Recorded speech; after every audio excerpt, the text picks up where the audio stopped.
Hello team, welcome back. Welcome to the Docker for DevOps training, and in this particular lecture we will learn about the containers. So today we will see how we can execute or start our first container. So let's go through the lecture. So let's see what we are going to cover in this particular lecture. Very first we will discuss about the images and containers. Then we will see how can we execute the containers inside the Dockers. After that, we will see how can we check the container logs and processes. So these are the three topics we are going to cover in this particular lecture. Let's start with.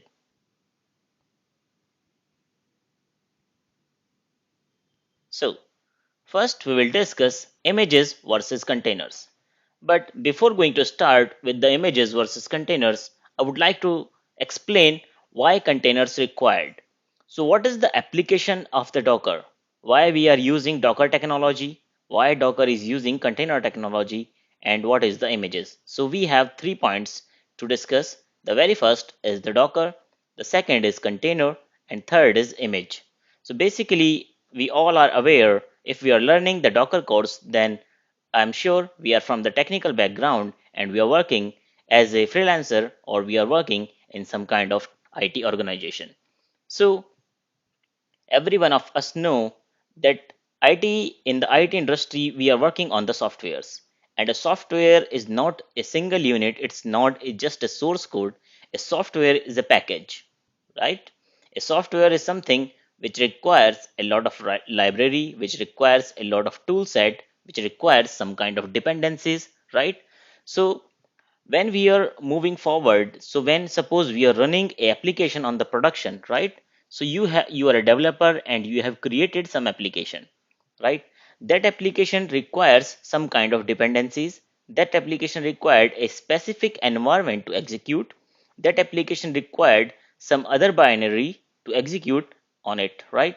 So you need to add these dependencies, you need to provide that binary to your application, and you need to set up a complete execution environment for your application. But if you want to ship that application to your customers, suppose this is a hosting application, or this is something you want to uh, execute that application over the cloud machines, right? So you need to move all the dependencies, all the binaries on the cloud machine, plus you need to set up a complete execution environment for your application on the cloud machine. With the Docker, we minimize this effort. With the help of the Docker, we create an executable image of Docker, right? So image is basically a executable format. When we are saying we need to start your application, we need your source code, we need the binaries of the other applications, we need some kind of dependencies, we need some kind of execution environment. So a image is a package of all these things, right? So image is package of all these things, and containers are required to execute that image, right? So what is image? So basically, image is the application we want to run, right?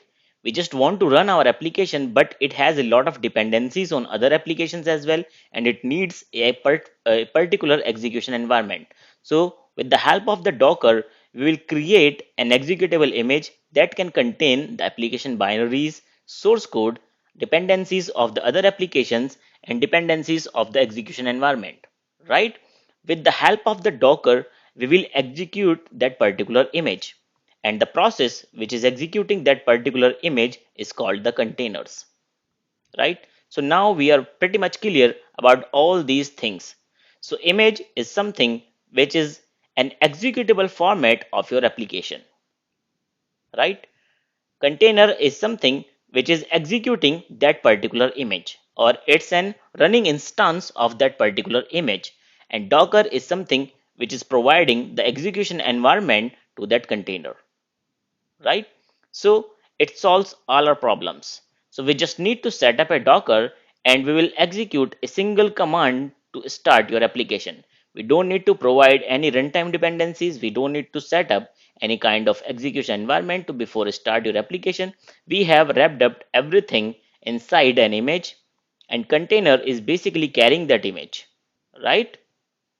So what are the Dockers, containers and images? So images is your application which you want to run, right? And in the Docker image, we include all the things like all the dependencies, all the binaries, all the executables, right? And container is a process, or we can say a running instance of your image.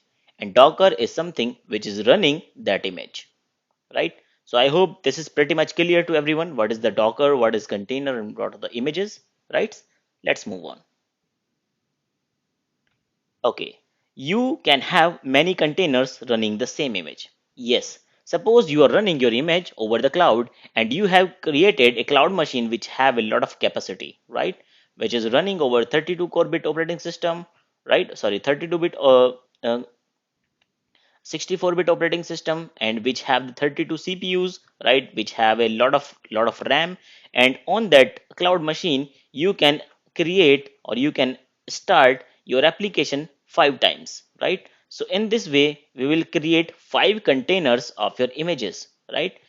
A container is a running the same image multiple times. So every time container will run your image, it will create a new container itself, right? So on the same hosting machine, you are creating the 5 containers of the same images. It means on the same hosting machine, your application can execute 5 times, 5 folds with the same image. It means on the same hosting machine, you are executing, or you are serving 5 customers. Suppose if your one instance of your running image can serve 1 customers, right? So with the help of the multiple containers, you can serve 5 customers at the same way on a same hosting machine. In this lecture, we will use open source Nginx web server, right? Before going to start with the Nginx web server and other stuff, I would like to explain something about the Docker central repository, which is hub.docker.com. So let's go to the hub.docker.com and we will discuss about the Docker central repository. So right now I am on hub.docker.com, and this is the first page which will open when you will hit the URL hub.docker.com. Over here, if you don't have your account on hub.docker.com, you can sign up and create your account. If you have your account, then you can click on the sign in button on the right top corner and enter your login credential to insert or to go in inside the hub.docker.com. So I will enter my login credentials. After the successful login, you will land on your dashboard. So I have already published some images so that I am getting a UI like this. Once you will fresh create your account, you will go to your dashboard, you will not get anything over here. So this is the central repository of all the Docker images, right? So hub.docker is the central repository of all the Docker images. You can either create your private account or public account. You can either publish your private image over here or publish image over here. So if you are from a development background, then you can relate it with the Maven central repository, where we have all the dependencies which is required for the Maven application, right? In the same way, let's understand this with the very layman term, right? So hub.docker.com is a repository where we can push our Docker images, or we can find out any public Docker images, right? So hub.docker.com is a central repository for the Docker, right? For the Docker community. So you will find out all the images which you want to execute, and that should be public. So either you can create your own public image and push it over the hub.docker.com so that you and other people can also use it, or you can create your private image and you can share the details with your customers and with your development team so that they can also use it, right? So suppose you want to search for some kind of image. So there is a basic image of the docker.com of the hub.docker, which is hello world, right? So we are getting a lot of images of the hello world. You can see over here, right? but the official image always have the subtext like official over here, right? So this is not the official, this is automated build, this is also automated build, and over here we are getting a different kind of naming convention. We will discuss about the naming convention in the coming lectures. Today we will see what are the images and what is all about the hub.docker.com. Once I will click this link, it will open the page of the hello world repository, and over here I am getting all the commands and all the useful information about this hello world, right? So if I want to pull this image in my local, then I can execute the command docker pull hello hyphen world, right? If I want to execute it, then we will see what commands we can execute. A sample output is here. If you will execute hello world, then you need to execute the command docker run hello-world, and it will display an output like this, right? So this is the very first image of the docker, which you also can execute to verify that your container is running or not. Sorry, your docker is running or not, or your docker is able to execute a container or not, right? So let's open the terminal so that we can open our containers. For open that for open the docker, I need to go to my cloud machine. So I will ssh my machine, enter my password, and right now you can see I'm inside my docker machine.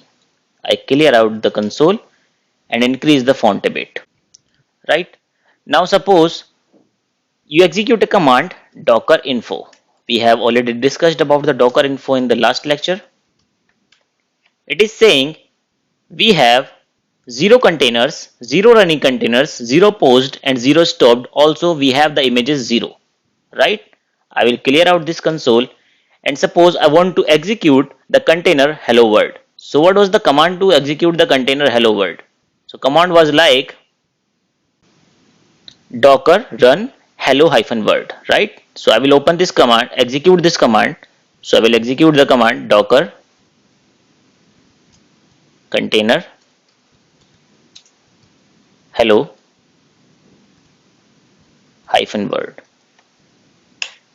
Press enter,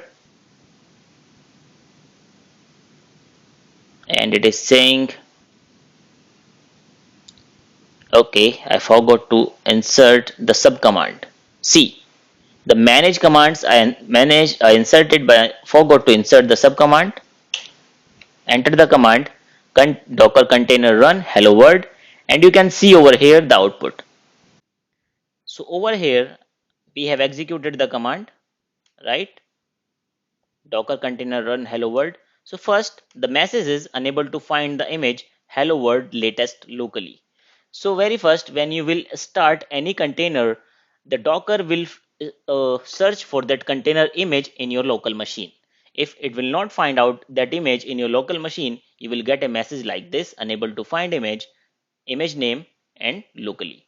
After that, it will pull the image from the hub.docker repository, right? So if the image which you want to run is not present in your machine, then docker will pull out that image from the hub.docker repository. You don't need git or anything installed in your machine. Docker will pull out the image by itself, and here is the digest and pull id, right?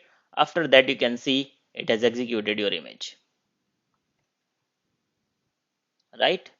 Clear out the console, and now if you will execute the command docker info, you will get a different output. Over here you are getting containers are 1, running 0, stopped 1, and images 1. So basically we have already executed a container which was the hello world. It executed itself and come out, right? So that it came in the stopped state, and we have the image 1. So hello world image is basically downloaded in my machine, which my docker just executed in the last command. Suppose I will execute the same command again. I will execute docker container run hello world and press enter. This time I didn't get a message image is not present locally, because the hello world image is already present in my machine, so it didn't downloaded the latest image. It find out the image in the local and it simply executed it, right? So this is the image hello world container which is executing the process, and Docker is the engine which is executing or which is providing the execution environment to the container. So we have seen and discussed about the hub.docker.com, and we have executed our first image hello world. Let's move to the next slide. So we have already discussed about the hello world. So we are going to skip this, start with hello world Docker image. We have discussed about this thing. Now we will see start nginx web server in Docker. So very first I will go to my hub.docker.com and I will search for the nginx image. And if the nginx image will be available on the hub.docker.com, so that I can download it and execute it. To execute the nginx image, I need this particular command, right? Which is docker container run hyphen hyphen publish the host port colon container port and the image name, right? So this is the command which we need to use to start the nginx on my Docker. So let's discuss about this, or first we will start the container, after then we will discuss about this command. So let's move to the image. So first I will go to my hub.docker.com and I will search for the nginx image. So you can see nginx official image is available on the hub.docker.com and it have 10 million plus polls plus 9.5k stars. I will go to details and here is the all details available for this particular image, right? How we can use it, how we can execute it, and all the stuff we are getting over here, right? So if you want to learn about the image, let what that image is all about, what it is doing, then you can go to the image description or image details, and if the user who has published that particular image has provided the enough details about the image, so you will get all the details on that particular details page. So all about the nginx we are getting all the details over here, right? So this is your task for your homework. You can go to this particular image page and you can learn about all the configuration and variables and all about this nginx image, so that you can understand what all this all about, right? What is the meaning of this particular, so you can learn about what is all about the images and image description, right? So we are going to start the nginx and we know that our image name is just nginx, right? So I will go to my terminal, clear out the console, and I will execute the command docker container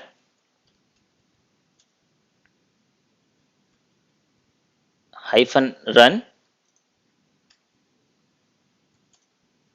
hyphen hyphen publish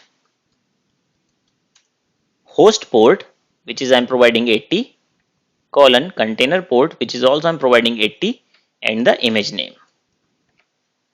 Let's discuss about this particular command. So docker container run is a command which we can use to run a container. We have already discussed that. What is this? This is something new, hyphen hyphen publish. So hyphen hyphen publish we use when some of the application is using, some of the applications are the web applications like, and they are using some kind of port, right? User needs to enter some kind of port after the URL to access that particular application. So to expose the port over the internet or over the browser, we need the publish command. And host port means this 80 is the host port. Host port means the port which will open on the hosting machine which is executing the image. And after the colon, we will provide the container port. Container ports mean the port which container will open to route the traffic to the application, right? So by default, nginx use 80. So the container port should be 80. But this port, the host port, is not limited. You can provide any port over here because this is the port over which the application will be accessible on the hosting machine. right? So let's start the Nginx container. Once I will hit the enter, it printed a message unable to find the Nginx latest image. Now it is downloading the image, and after the complete download, it will start at the Nginx. Now you need to go to your browser, right? Open a new tab, and remember, if you are using your local machine, then you need to hit the URL localhost port 80, right? But as and it should open your Nginx web page. But if you are using your Docker on a cloud machine like us, then you need to enter your IP address. Like my IP address is 159 dot, let me find out the IP address, 159.89.142.80 colon port 80, because we have started our Nginx on port 80, right? So we can see this is the IP of my machine, right? Of my Linux cloud machine, because my Docker is running on my Linux cloud machine. So I need to open this particular IP and this particular port. Once I will hit enter, it will open the Nginx web page, right? If you are running the container in your local machine, then you need to hit the URL localhost port 80, right? So as soon as I will hit this particular port, there should be some kind of log generated on my machine. See. So in the background, I have my terminal, and over that I have my browser. Once I will refresh my browser, it will generate the logs on my terminal. See, every request I'm refreshing my browser, some logs are being generated on my terminal. So these are the container logs. You can see over here the date, the request, which is a get type, and the proxy which is being used, right? So every time I will refresh my web page, a new log being generated over here, right? So if you want to, you can see over here your terminal is, or your container is basically running on the foreground, right? Now suppose you want to exit out your container, then press Ctrl C and you will exit out of your container. Now if you want to access your Nginx web server, you will not get to access it, right? Now we have seen the use of Docker container run, publish, host port, container port, and the image name. Let's discuss what all the processing is being done behind the picture. So the process was done first when we executed the nginx start command, then first is downloaded the latest nginx image from the Docker Hub. Then it started a new container, right? Exposed the container port 80 on the host machine and route the traffic on port 80 inside the containers, right? So this is all the process we have done in the above command. We have seen if we want to stop the container on the foreground, then we need to press the Ctrl C. Now there is a new challenge. Suppose we want to execute the container in the background, right? Or in the detach mode. Why this requirement comes? Suppose you are using your container, right? You are using your web application, or you are using some kind of proxies which you want to run until you want to stop that forcefully, right? So in that case, if you are using your terminal to execute these containers, so once you will log out your machine, it will stop the process, right? So you want to execute this process in the background. To execute the process in the background, we need to append the detach hyphen detach before the image name inside your command. So let's see. So I have opened my terminal and I will execute my last command. But before the image name, I will put hyphen detach, DETACH. Press enter and it will return you the container ID. That's it. And suppose you want to check, then you need to go to your browser and refresh this URL, right? And you are able to access your Nginx on port 80, right? Now suppose you want to start a same Nginx image on some other port like 8081. So you can do this, right? all the traffics inside the containers are using port 80, but on the host machine we can open the application on different port, right? It also return me the container ID. Once I will go to my browser, right, and I will open another port, and over here I will enter the IP of my address. Sorry, I will enter the IP address of my machine. If you are using the containers in your local machine, then you can provide the local host over here and then the port.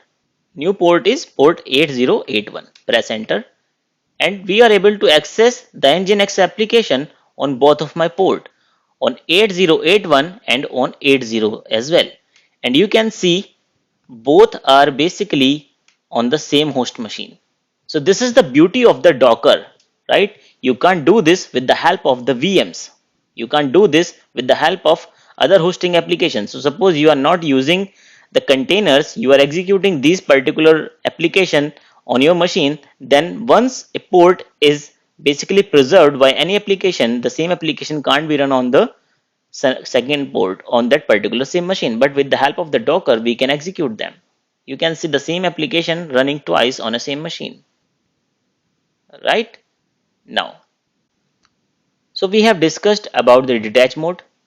Now suppose you want to list all the running containers on your machine, right? So how can we do that? So for this, we need to execute the command docker container ls, or you can execute the command docker ps. So Docker PS is the old way, right? So as we are working on a latest Docker, right? So we need to follow the procedure like command, then manage commands, then the sub commands. Like Docker PS is the old command. Altogether it will work, but the new command which we should use is Docker container ls. I will move to my terminal and I just started two containers, one on port 8080 and another on port 8081. I will execute the command docker container ls. There's a typo in my docker spelling.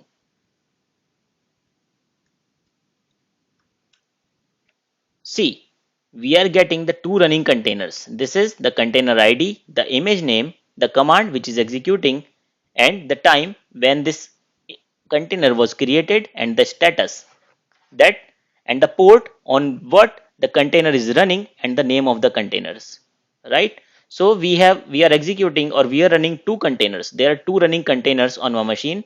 One is with this container ID, another one with this container ID. One container is running on port 80 and another container is running on port 8081, right? Let's discuss about this name. So we didn't provide this kind of name, right? We didn't provide this kind of name. So from where these particular names are being picked. So basically Docker can pick the application, or sorry, the container name from its own directory, from its own dictionary, right? So it can randomly choose any name and it will assign that name to a container on your machine, right? If you will execute the another command or the deprecated command like docker ps, it will also do the same thing, right? But we should go with the latest commands because we are working on a latest technology of the Docker. So I hope that's all for the day. In the coming lectures, we will learn about the how we can stop the running containers and how we can remove the containers from the Docker. Thank you guys. Thanks for your time.